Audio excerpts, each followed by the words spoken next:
1 in 3. That's how many American men will face physical violence, sexual assault, or stalking by an intimate partner. 1 in 3 women worldwide will endure physical or sexual abuse, most often by someone they know. But domestic abuse isn't just bruises. It's manipulation, it's fear, it's control that seeps into every part of your life. I'm Ingrid Dutton, and I survived it. Then I created 1 in 3 so no one else has to suffer in silence. Each week, we break that silence together. Occasionally joined by survivors, loved ones, and experts, we talk about the pain, yes, but also about the healing, resilience, and the fight to reclaim your life. This podcast is more than awareness, it's a lifeline. And a reminder, you are seen, you are heard, you are never alone. Search for 1 in 3 wherever you get your podcasts, because every voice matters and every story deserves to be heard.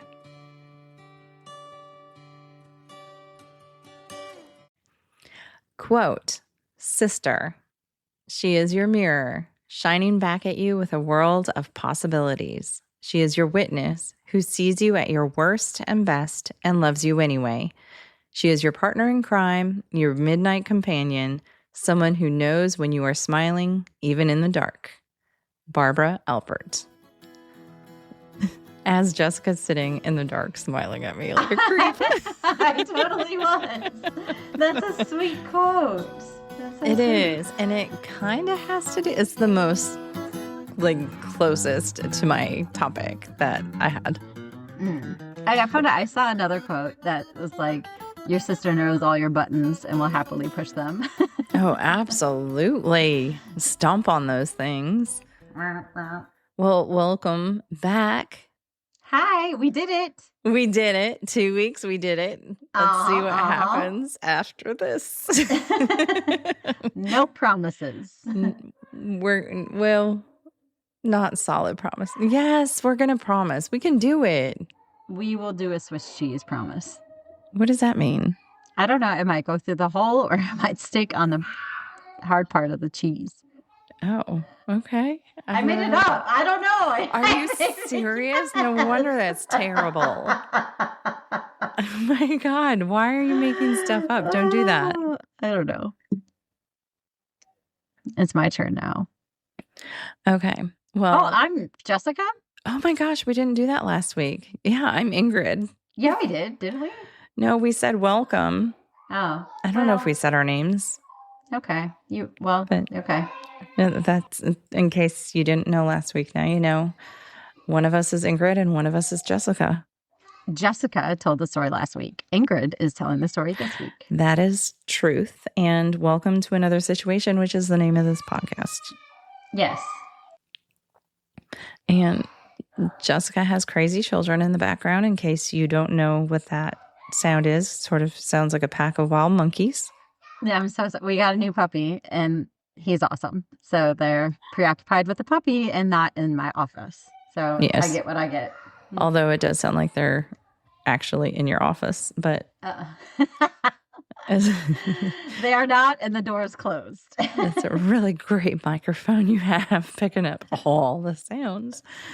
Okay, well, how about then you quiet yourself and I will get into this story of sisters. Sounds good. Can I ask a million questions like you did in mine? You can. I probably won't know any of the answers, though. I got a book. I got a book for this, which has... Of course you did.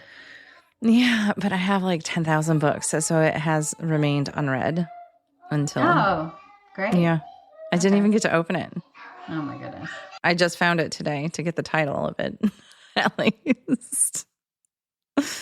Okay, so here we go. There's something powerful about sisterhood. Yeah? Yeah. Yeah.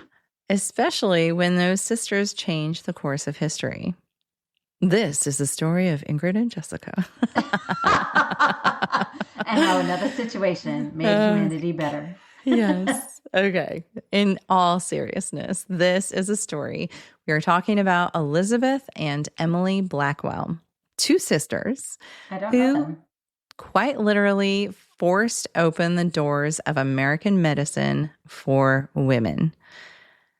Let's start with Elizabeth. She was born in 1821 in Bristol, England, to abolitionist parents.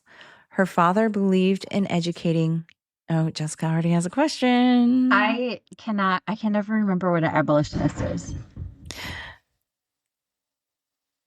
Well, you don't know either. Well, isn't it an abolitionist against slavery, right? Slavery.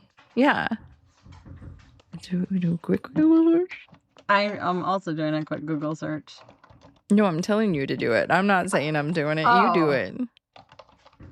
Abolitionist is a person who favors the abolition or practice of a practice or institution, especially capital punishment or slavery. Okay. All right. So we were right. Yeah. Okay. All right. Proceed. Her father believed in educating all of his children, boys and girls, equally. And there were 4 boys, 5 girls, total of 9. That's no small feat, obviously, to educate all of them, especially in the 1800s. The family moved to the United States in 1832. Now, here's the funny part, kind of, I guess. Elizabeth found the whole idea of studying the human body kind of gross. She once said, quote, I don't know if it's actually her direct quote. It was quoted, so I guess it's a quote. The very thought. Oh, Lord, this is going to be a long episode. Okay. The very thought of dwelling on the physical structure of the body and its various ailments filled me with disgust. So, how did she end up a doctor? It wasn't really about passion. It was more about proving a point. Love this stubborn woman. Yeah, no kidding. She wanted to show that women could be just as intellectually capable as men. Anything you can do, I can do better. I can do anything better than you.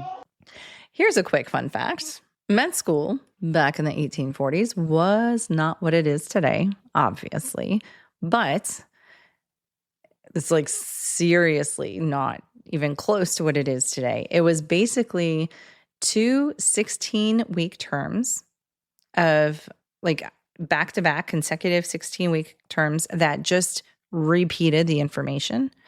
There was no real patient interaction and almost no hands-on experience. Imagine cramming a whole career into 8 months of lecture and then being a doctor. Wow. You could be a doctor in less than a year? Well, yeah. So anyway, at the age of 26, Elizabeth applied to 29 medical schools and got rejected by all of them. Until finally, Geneva Medical College in New York said yes, but not for the reason you think. You okay? I heard Reggie, but I can't see him. Because he's black. I know, but... The door's open. Oh, God, he's right behind me. Oh, my God, he's like right here. Faculty couldn't decide what to do with her, so they left it up to the students, expecting it to be a big fat no. Yeah. All men? Right. And the faculty were just a bunch of chickens because they didn't, I don't know why they cared about saying no. I'm not really sure what their deal is, but... Public opinion, maybe? Well, I mean, she was denied by 29 other schools, so it's not like they would have been the first. True. So I don't know what the deal was, but the students, thinking it was some sort of a prank from another medical school, voted yes, just to see what would happen. Oh my goodness, really? Yeah. And they didn't know it was real until when she actually walked into the classroom. That's awesome. That is awesome. And the joke is even more on them because Elizabeth graduated at the top of her class in 1849. Hell yeah! Yes, ma'am. And her thesis on ship fever became the lead article in the Buffalo Medical Journal. And ship fever is typhus. Like what you get like typhoid shots for? Like typhoid fever. That's what I was thinking of. Like, okay. That is what you're thinking of. But I think it has to do with like lice and stuff. Anyway, after graduation, she headed to Paris to get more hands-on training because back then, European education and hospitals were more advanced. She worked in a maternity ward, serving mostly poor women, where venereal disease was unfortunately common. Wealthy women gave birth at home, which is, I guess, contradictory to your story because they were not wealthy. Yeah, but that was in the U.S. in the 100 years later. After Yes. and the Great Depression. Yeah. Oh, that's true too. Great Depression. They probably, obviously. Okay. Yeah. Okay. So obviously the hospital wasn't top tier. And this is kind of when caring for a baby with gonococcal conjunctivitis, she got infected herself because dirty water splashed up into her eye. Something that you would think, obviously today, not such a big deal. Just go take your medication.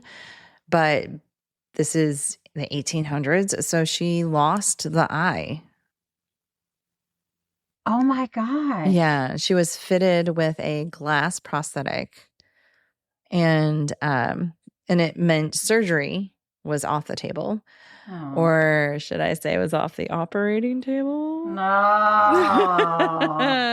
Oh, groan. That was a good one. Okay, but that incident lit a fire in her for public health. Following Paris, she went to London. And in 1851, she met a young nurse in training named Florence Nightingale. And yeah, you are not even paying attention. She met Florence Nightingale. What are you doing? I was deleting my emails. I'm not even reading them. I'm just pushing buttons. Okay. I'm listening. I mean, she met Florence Nightingale. I know. That's amazing. Why are you yelling at me? Because you're not listening. Because you're not listening to me when I'm talking to you in a normal voice. I'm listening to you. I yell at you. Okay, so the two of them shared a lot of similar beliefs. Like they both wanted to be strong women. Neither one of them. Oh, I didn't mention this. Out of the 5 Blackwell sisters, 0 got married. And yeah, Florence was, she came from a wealthy family and she did not want to get married. She thought there were other things to do in life. And thank God she did. But their differences was that Florence thought women should be nurses, which she's like the queen of nurses, mother of nursing, and queen, mother, whatever. And Elizabeth thought women should prove themselves to be equal to men and become doctors. So, interesting. Yes. So let's move on. Now enter Emily, Elizabeth's younger sister by 5 years. Elizabeth basically recruited her into medicine. Emily was incredibly smart, deeply curious about science, and totally on board. But it was even harder for her.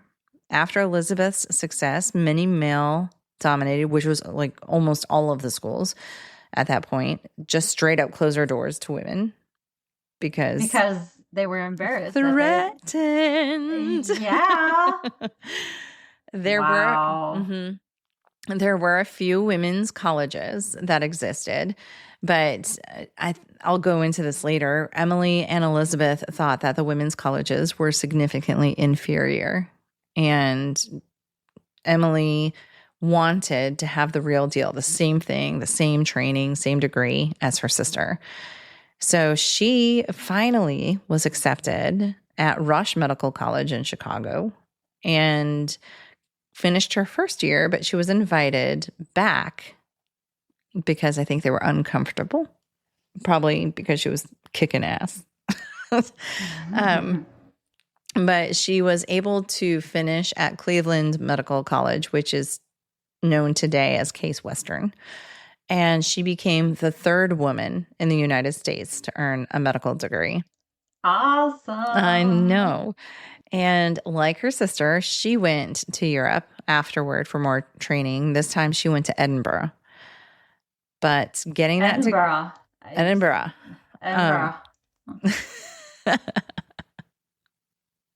Do you like saying that? Yes. Edinburgh. Okay. Okay. But getting that degree obviously didn't magically open doors. Society just wasn't ready. Patients didn't trust women doctors, and hospitals didn't hire them. Actually, the entire time that Emily was in London, Elizabeth was sitting, waiting for patients and trying to drum up some sort of work and wasn't getting anything. So since no one else wanted them, they decided to build their own. In 1850,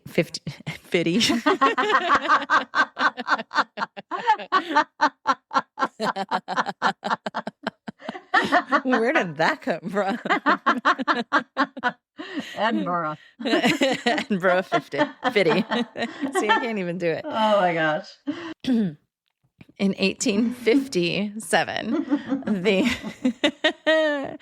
the Blackwell sisters opened the New York Infirmary for indigent women and children. It treated underserved women and trained female nurses. And they turned to really focus on training female nurses for the Union Army during the Civil War. And in 1868, Elizabeth decided to go a step further. And despite thinking women's medical schools were inferior, she opened a medical college for women in New York City. Her goal was a program that was more rigorous and hands-on than anything else out there. It lasted longer than the men's colleges, and it had a more difficult, I think, didactic. Just a year. I used that word twice today. I guess I like it. Just a year later, she handed the reins over to Emily, and she moved back to London. And she became a professor of gynecology at the London School of Medicine for Women. Wow. And the two of them remained separated. And I can't remember if this is accurate or not, but I think it was 4 decades from there. Yeah. So given all of this, you might assume that Elizabeth was a full-on feminist hero. I mean, she broke barriers, right? Mm-hmm. But she was complicated. She did not support the idea of women voting. She thought She thought most women were not educated enough and would just vote however their husbands told them to. So more or less, the men just got more votes because of these I can't even think of the word, but just poorly educated women who can't think for themselves. She was strangely anti-vaccine. She was definitely anti-contraception and very much very much anti-abortion. And she called it a gross perversion and destruction of motherhood. Wow. Which is, it's fine to have those beliefs, obviously, but like when you see a woman who's breaking down barriers and just standing up to the man, you kind of think that all goes together. So I think it's kind of cool to show that just because you have, one way of thinking, a forward way of thinking, doesn't mean that you automatically have everyone else's ideas.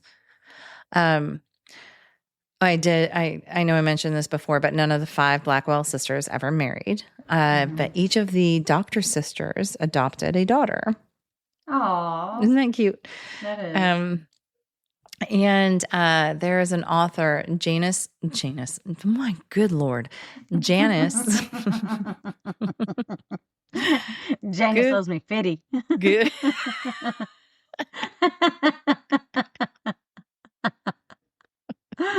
Shut up. Okay. Now I can't. How do you say it? Janice. Is Janice. Janice. Janice. It's definitely Janice.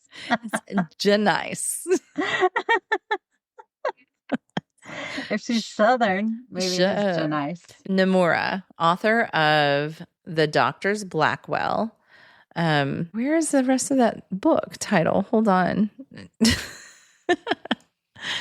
So the book is actually, the full title is The Doctor's Blackwell, How Two Pioneering Sisters Brought Medicine to Women and Women to Medicine. So it's the book that I didn't read that I do own. Anyway, she wraps up their legacy by saying, when the sisters died within months of each other in 1910. Oh, I know. There were more than 1,000 women doctors in the United States, making up about 6% of all physicians. Today, slightly over a third of all doctors and over half of medical students are female. Elizabeth and Emily Blackwell, reluctant feminists, are the matriarchs of them all. dang. That's awesome. Yeah. Don't mess with sisters. No. And all because the guys thought it was a joke. Joke's That's on you. right. Joke's on you. That's right. See what happens, guys, when you think we're jokes? Mm-hmm. We break that ceiling. Oh my God, there are so many words. I almost said that we're trying not to say on this podcast. PG-13. PG-13. All right. Okay, so we're gonna be a doctor. Be a revolutionary person. Revolutionist. Okay. Revolutionist? Is that a real word? Yeah. Be a revolutionary. Be Whatever. revolutionary. There you go. Okay. Oh my God. And don't be dumb. How about that? Oh my goodness. Don't be a woman who can't think for herself. Ingrid.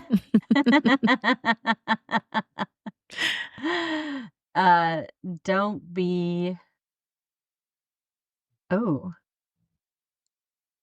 Don't be taking women as a joke. I don't know. That was yeah. one. Don't be closed-minded. Don't be patronizing. Oh. Don't give unsolicited advice to your sister. Wait, how does that have to do with anything that we just talked about? Oh my gosh, I so thought it did. That's crazy. That must have been another situation earlier today. Oh my God.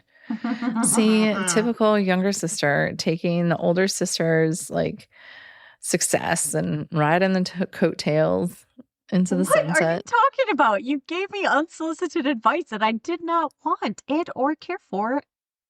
It's about a dog. I know. Chill the F out, man. It was about a dog that I happen to have that you just acquired. Fiddy. That's all. Well, I guess that's the name of this episode. I think it should be Janice owes you Fiddy. Okay. Well, congratulations to us for, I mean, look at what these Blackwell sisters accomplished. And we are so proud. We have 2 episodes out in a total of a month. Breaking doors. Yeah. Breaking down doors. Probably also breaking doors. Oh, thanks for sticking around with us. Yeah, I hope you actually did. Mm-hmm. And I guess if you didn't, we're talking to no one anyway. Exactly. It's just playing in the background while they drive and zone out. Yeah. Wake up. Oh my gosh, no! Oh no, your face. This is why we need you to do video. No. Hey, let us know. Oh, Should for we the do love. video podcasts? Do you want to see Jessica's mug on your screen? No, no one wants to see that. It's a cute face. Thanks. You look so perplexed.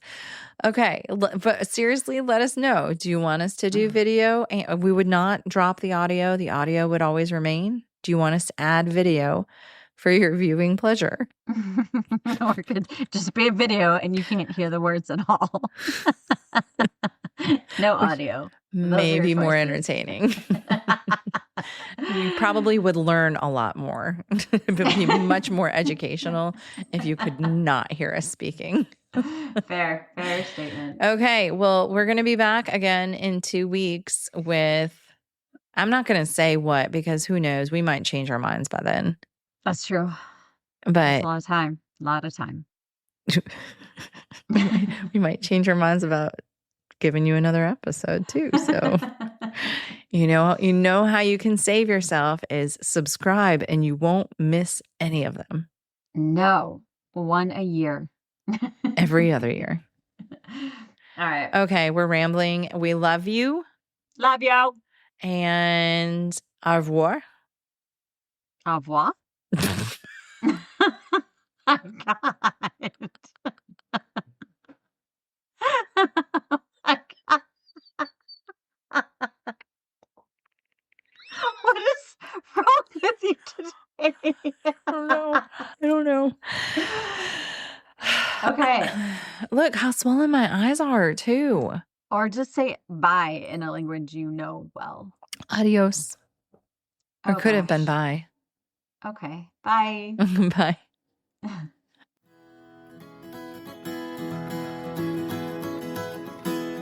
If you'd like to reach out to us or submit your situation, please contact us at anothersituationpodcast@gmail.com or find us on Instagram at Another Situation Podcast. We're also on Facebook at Another Situation. Another Situation is produced and edited by Point 5 Pinoy. Music is written and performed by Tim Crow.